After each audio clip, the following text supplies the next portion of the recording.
probably better known as the county sticker, in favor of either of a permanent decal or eliminating it entirely.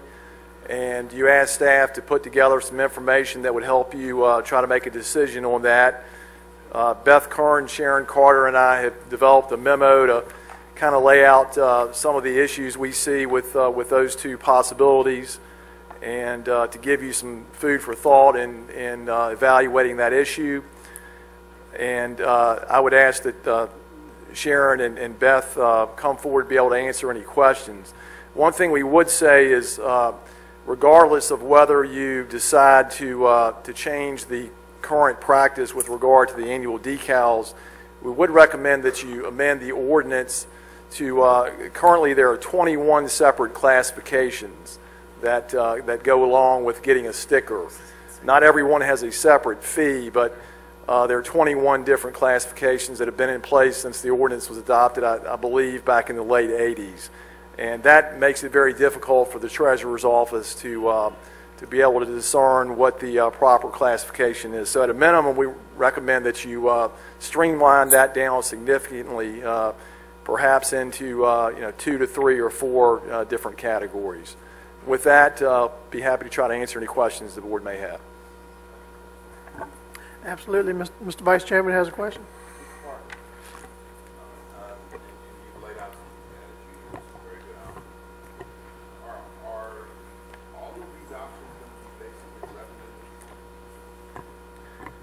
We think at a minimum they would be revenue neutral. And of course, the way it would work is that we would have a vehicle license assessment that would be tacked on, if you will, to the June personal property tax collection. So $23 that we typically wait until the last minute and standing in line, and I finally get there, I pay $23 or whatever it is. I'm just going to get that as a bill, my June tax bill, so I'm still paying $23 every year, but I have a permanent sticker. That's correct. If I don't pay that $23, the sticker police going to come out and get me? Well, we would lose some ability there to do that, but we would rely on what are called traffic stop, not traffic stops, but sticker stops through the DMV is what I'm trying to say. And also we would look at capturing the money through state income tax returns and so forth. Yeah, so basically if I don't pay, if you flag my car in the DMV system, so when I go to renew it, then they say it won't be due. That's correct. Okay, now for me, mine is due in December, so I got 8 months of free ride. Sooner or later. It may take a little longer. But another advantage is, if I understand correctly, in the past, if you did not purchase a decal and it was discovered at a later date, you basically got that decal for free. In other words, you didn't have to pay the $20-some or whatever the fee is. Whereas with this new system, you would not only have to pay for the new decal, but you'd have to pay for the outstanding decal from the previous year. As my son would say, you'd be riding dirty. You don't do that, so you got to make sure you have it.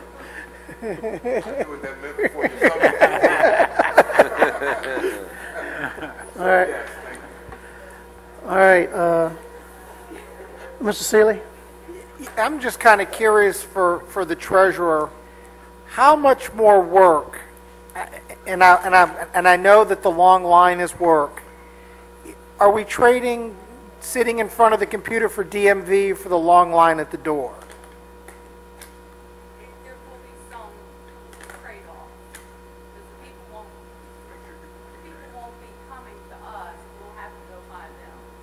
So I guess the crux to my question is with the staff you have, is this going to be easier to do than what you're currently doing? Other localities have implemented it, and they say they haven't seen any revenue shortfall. So it's really staff time to track the folks down that normally come in more. Ms. Karen, would you come up, please? I'm not I'm sure sorry, I can sir. repeat her whole answer. Yeah, that's okay. And Mrs. Carter, you may want to be close by in case you get a question, if you wouldn't mind. I was trying. There will be some additional staff time to try to, to try to find where the folks are, to do the, to place the DMV stops. But it is, it's fairly automated.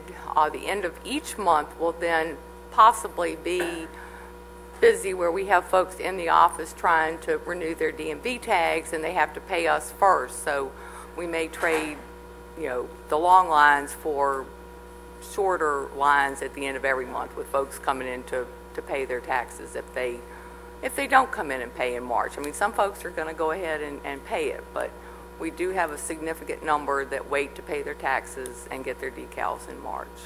Revenue-wise, I mean, what is this? Every one of the caveats had there was actually a revenue lag. I don't think everybody realizes that decals generate about $500,000. So what does that do revenue-wise? And I guess that's part of your problem more than anybody else's in terms of cash flow. Well, it will be. I think there will be a delayed cash flow until June, so we'll have to, figure a way to get from February and March when we get that influx of money to June. But once we get 1 year, I think, behind us, I mean, we'll have that money in, in the cash balance, and we'll be able to collect the delinquent fees. I've talked to several other treasurers, and they have not seen any significant revenue loss. It's just, it's a timing. Is it any harder to get it from DMV than anything else? DMV will be one way. We'll also, like Alan said, we'll utilize the state income tax refunds, which may, we'll have to wait another year for them to get their refunds, but, we will collect it. It just may be a timing issue. So there's no battle with DMV or the state over getting those kinds of funds transferred? No. Okay. Okay, Mr. Chairman. all right, Mr. Akers. It appears to me this is, certainly we have been able to be revenue neutral, but it's a benefit to the citizens. I have a lot of complaints, and I think most of us do, maybe not all, but most of us have complaints from people that stand in long lines and get aggravated because they have to stand in long lines to get a sticker to put on the car. Then trying to scrape that sticker off every year, put on a new one, that's another aggravation for them. So I think this is an opportunity for us as a county to certainly help out the citizens. Other localities have done it, and it has not been an issue. And I cannot understand why Caroline County would have an issue if our neighboring counties has not had an issue with it and have been able to work with it. My other question is, and this has to do with the additional revenue, what is the max that you can charge for a vehicle decal, a motorcycle decal? And we said there were 21 different classifications. What are some of those 21? Well, it was based on I think you can charge a certain amount over the, what DMV charges for their fees. And I would have to check with the county attorney, but we had looked at going to a $30 and a $25 decal fee for the upcoming budget if we didn't, implement a permanent decal. I mean, that was something that Ms. Hatcher and I had talked about implementing, because we felt like the 30, it would be a $2 increase on either side, and I think DMV has gone up that much, but right. I don't know what the... There is some difference, because when I was in there, I had to pay extra. I don't know whether you just charged me more because it was me, but there is some like weight class There's a difference. weight class, Yeah, so 41, I think, is the max. I think she probably charged me more just because it was me, though. Probably. Okay, I think this is a good idea. I just trust that the board will move on with it and take care of it. I'd also like to see us go to the two-tier system instead of the 21. When I saw those, I couldn't believe it. I wouldn't want to have to calculate who paid what. Mr. Well, Poppins? Mr. Thomas can afford a much larger car. No, he Way much cannot. more. I mean, hey. Had I known that, I would have taken the spare out. Okay, Mr. Poppins, do you have anything to add? The only thing I have to add is I think it's a good idea. I think one of the things that right now we're probably in a conundrum where people can take a sticker off of their car and drive for a good while because our surrounding localities don't have stickers. So I mean, who's going to know? So I mean, we have the same conundrum we have with the permanent stickers. So. Very good point. Very good point. Saves the mailing, because she does a mailing every year now. We would save on mailing costs. You do a mailing to all the, To the folks that have vehicle paid, owners, if and they that's certainly paid their gonna tax, save we were sending out those, and I think that said was roughly 14,000 for the Yeah. postage and the decal. Okay. The only question I have is like with the potential revenue lag, this may not be the year to do a revenue lag, but we'll have to make sure we, watch it and monitor it closely. Well, next year, we won't see that because they'll have to come in and get their permanent Right. decal. So we'll have if that's the option you all Okay. go with. So we need a motion, Yeah. Mr. Chairman, to Just, move. I just have Okay. one question there, Yes, Mr. sir. Vice Chairman. Now, what's the difference between the tag we have today and a permanent tag? Because can we still use this one for a while? This one's going to, the one you have on your car now will expire at the end of March It has a date on it? 2011. It has expiration date on it? Okay. Okay. could we use the same decal, just take the date off of it? I like the All-American City emblem. I That's neat. understand.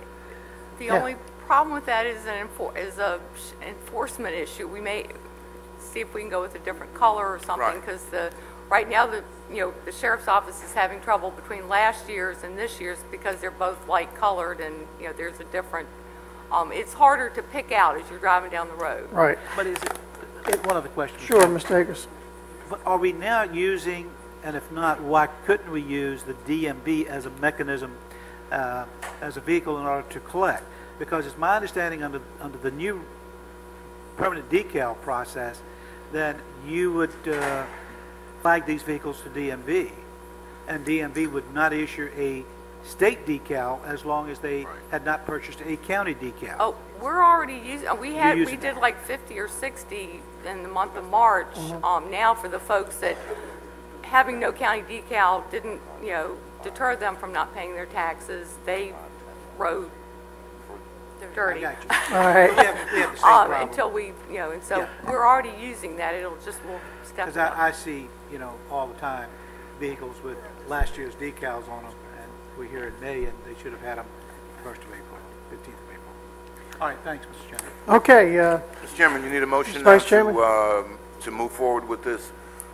We are going to ask, I guess, Mr. Parton, well, when he's done, but we're going to ask county staff to get with the treasurer and the commissioner of the revenue to create an ordinance so that we can move forward towards a permanent sticker.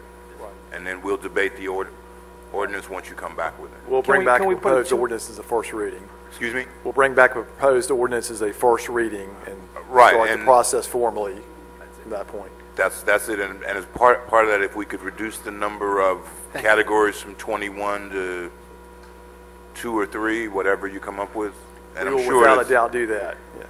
Yeah, Beth has always got a special category for me when I come in, so if it's 2, I can point into one of those, so that's fine.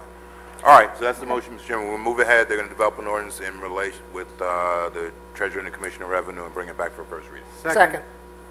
Okay, motion made by Mr. Harmon, second by Mr. Akers. All those in favor, say aye. Aye. Aye, opposed, same. Motion carries, and that certainly is one, I agree with Mr. Akers, that the citizens will be the ones that will benefit in that one, and the rest of the board, I think is the right thing to do. We'll take a recess until about 7:30. 40. Huh? 7:30 Supervisor. If I could have... I feel the same way. Next, what we have are our public comment period, and we have asked if anyone would like to speak tonight that you come forth and sign the sign-up sheet so we can have that to read your name off in the order in which you signed in. And at this time, I would ask Ms. Pam Hall if she would read our rules for this evening's public hearing, public comments.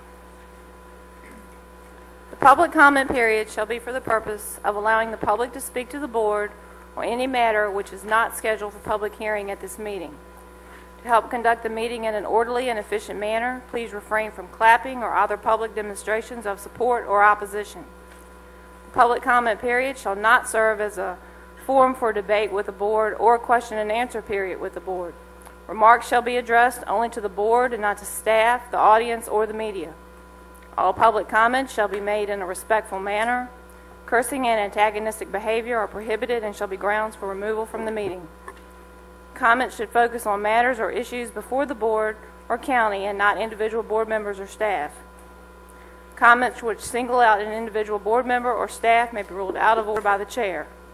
Each speaker shall clearly state his or her name, address, and voting district if applicable. There shall be a time limit for each individual speaker of 3 minutes.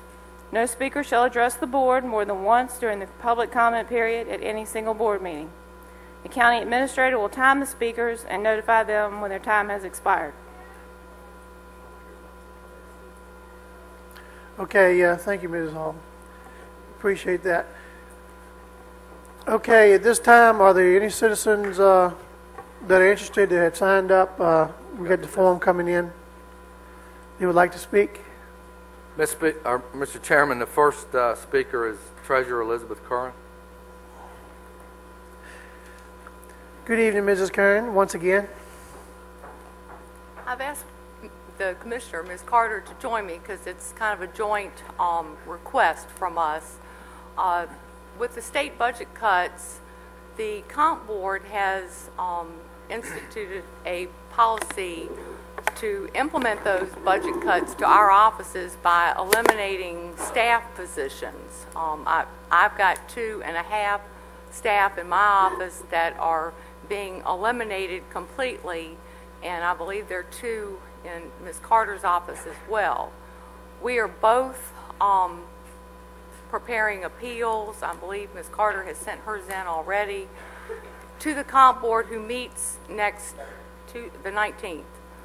And so we're asking the board to join us in our appeal to support our request that the Comp Board look at allocating the budget reductions across the board to the staff that they have allocated to us in the past, and to reimburse a percentage of that instead of losing the 2 positions in each office.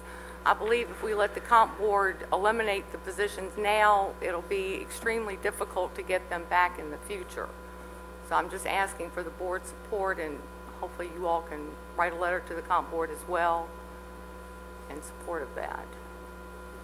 I sent a copy to the chairman of my appeal today, and I can send it to the rest. This is a situation where they're not even following their own procedures, and I think they need to hear from governing bodies and allow the General Assembly to look at this. It's kind of a neat trick that they're showing this in a way that will not get back to the General Assembly, and we shouldn't do that for any constitutional officer or their staff in Carolina. Okay. All right. Thank you all. We'll look at the issue and respond to you all. Thank you. Next speaker, Mr. Ashcraft. Joshua Meyer, to be followed by Lori Brown.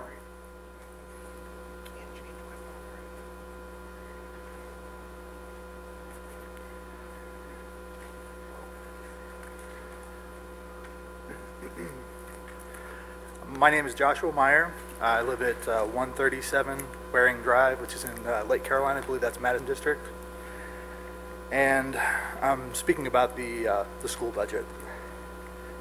My wife and I moved from Stafford County about 3 years ago with the intention of raising our 3 boys in a more rural but up-and-coming county. And we had the high hopes of allowing our children to attend the same school system from kindergarten through their senior year of high school. And we believe that having a solid foundation like that and lifelong friends would enable them to have a place that they could always call home. Now my wife and I are questioning that decision, as are many others that I've talked to that have moved to this county in recent years. I know that many in this county have come here in the last 5 years or so that are thinking along the same lines. We believe that the lack of commitment that the politicians are showing towards the current budget is an outrage. We understand that there's not a lot of money to go around, but we just believe that the county is being very short-sighted to not break or reduce some of the other commitments that they have in order to fund the schools so that you're not pulling the rug out from under the children. Just last year, the county made accreditation and AYP. Discipline has started to get better than it was in years past in the schools. I know many teachers and administrators as well. Excuse me. Now, with the proposed budget, you're looking at less teachers, which are going to be forced to deal with larger class sizes. That's 2 steps forward and 3 steps back. Larger class sizes are going to lead to more discipline issues, and that's in turn going to lead to less instructional time for the students. In addition, you mentioned earlier tonight about juvenile expenses for juvenile detention. That's going to keep going up too if you take it away from kids now. It's been documented in study after study that class size is one of the key components to a quality education. So I'm just asking that you review everything again to the best of your ability and do not make this mistake. Give the schools the minimum that they need to maintain the existing staff that they have. Just don't subtract from something that already has so little to begin with. Thank you. All right. Thank you, Mr. Meyer.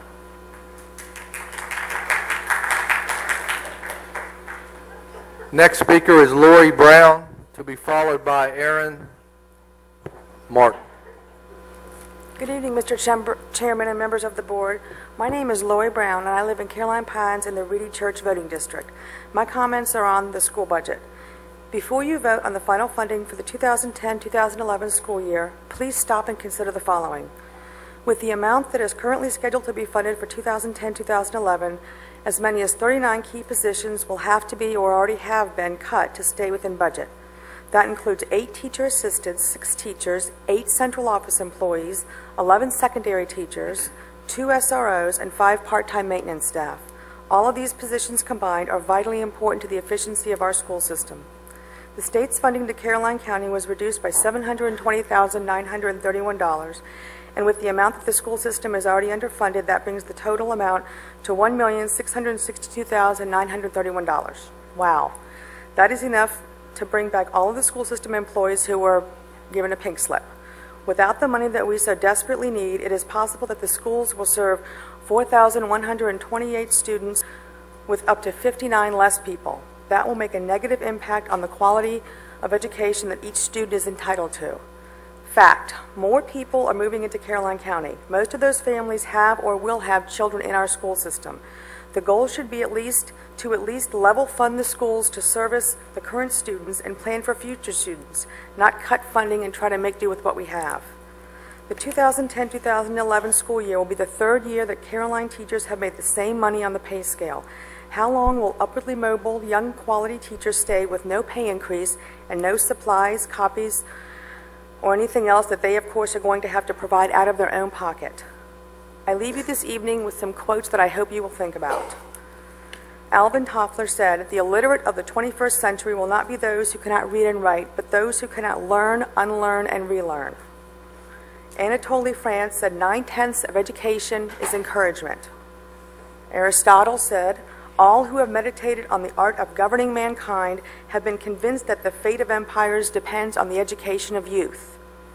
And Susan B. Anthony said, "If all of the rich and all of the church people should send their children to the public schools, they would feel bound to concentrate their money on improving these schools until they met the highest ideals."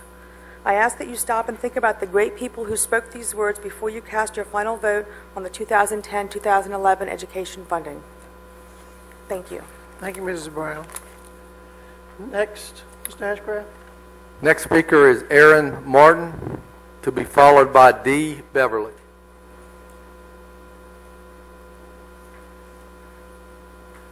Hello, and thank you for this opportunity to speak. My name is Aaron Martin. I live at 607 Abbey Drive and the heritage side of Lake Landor. I am here to speak about the budget for the schools. We're past traditional means. We have breached the comfort hole. We're all aware of this. But in addition to that, to be hopeful for future endeavors and positive solutions, I ask that you consider every innovative alternative possible so that our children can come first, and this is reflected in the budget. When our country was first born, we were all faced with creative and innovative means, and it was tough times. We were faced with this many times throughout the world. We are faced with it now. Thank you. Thank you, Mrs. Martin. The last speaker to sign up is Dee Beverly.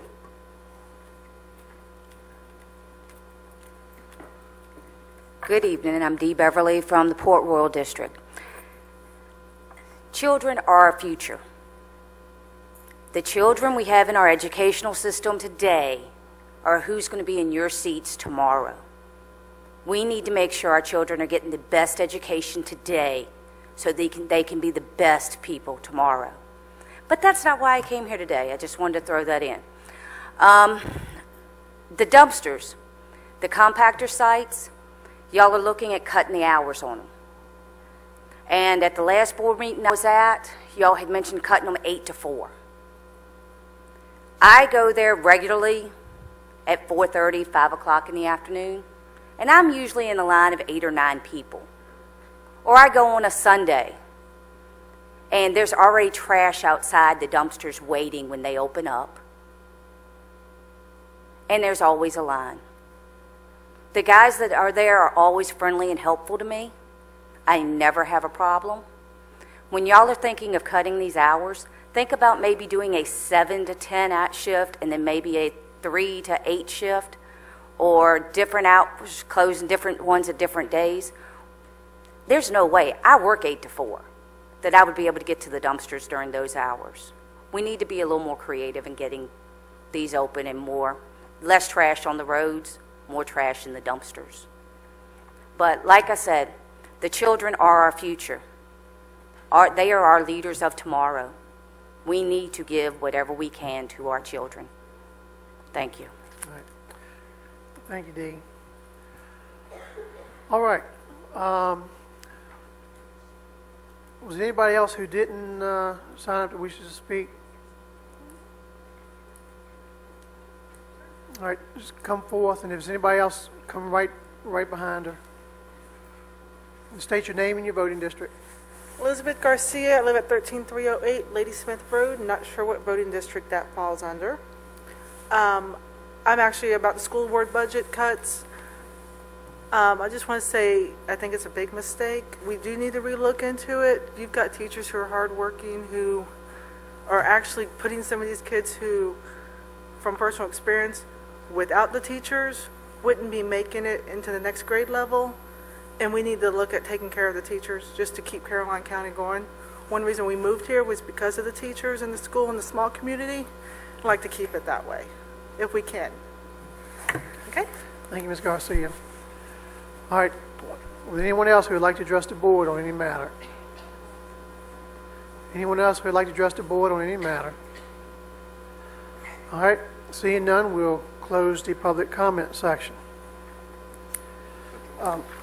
There's, one thing, as I mentioned earlier, we have been working with the majority of the comments were on the schools, and we understand the concerns that everyone has.